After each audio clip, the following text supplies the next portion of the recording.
I'm going to give you my definition. Okay. So when you're working on your business, okay, working in my business, it's me doing things that are going to generate me more profit, right? That's working in my business. I'm doing things like creating more workflows, creating more content, creating engaging content that is going to get people to like and listen to what I have to say.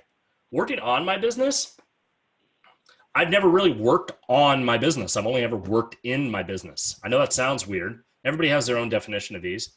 I only work in my business because working on my business doesn't make me any money. Does that sound weird? Randy? Sounds kind of weird. Sounds kind of weird, Sounds a huh? little weird. I bought systems. You know, when you think about it, working on my business, finding companies like Chime, finding lead sources that I want to, that's working on my business. Working in my business, I'm taking those systems and making them work for me.